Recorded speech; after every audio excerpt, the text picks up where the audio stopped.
గౌరవనీయులైన ముఖ్యమంత్రి వర్యులు రేవంత్ రెడ్డి గారికి నమస్కారాలు సార్.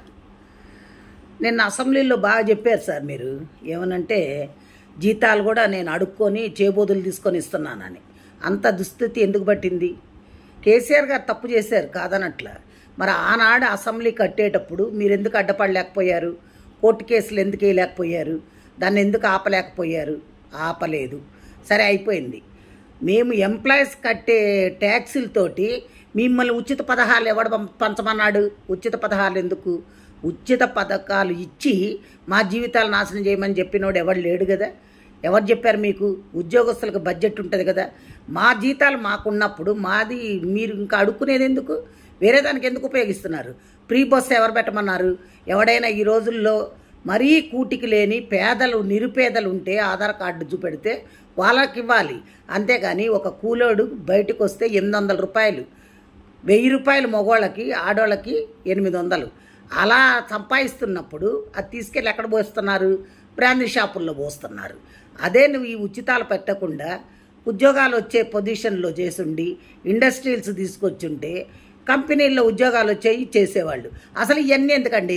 150 మంది మీరు ఎమ్మెల్యేలు ఎమ్మెల్సీలు అందరూ ఉన్నారు కదా, మీ జీతాలు బంద్ చేసేయండి. మీకు జీతాలు ఎందుకు? 10 కార్లు ఎందుకు? మీ సొంత పైసలు పెట్టుకొని వాడుకోండి. కోట్లు పెట్టందే మీరు ఎమ్మెల్యేలు కావట్లా.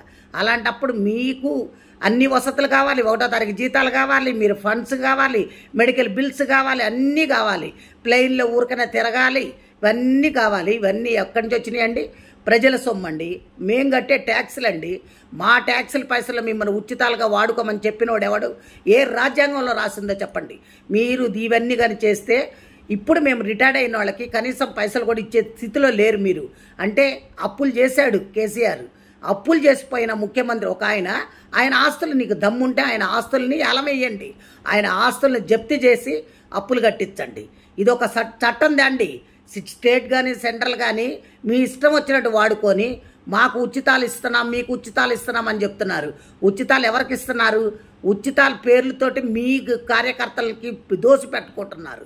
అంతేగాని మీరు ఎవరికి ఏం చెయ్యట్లా, న్యాయం జరగట్లే అక్కడ.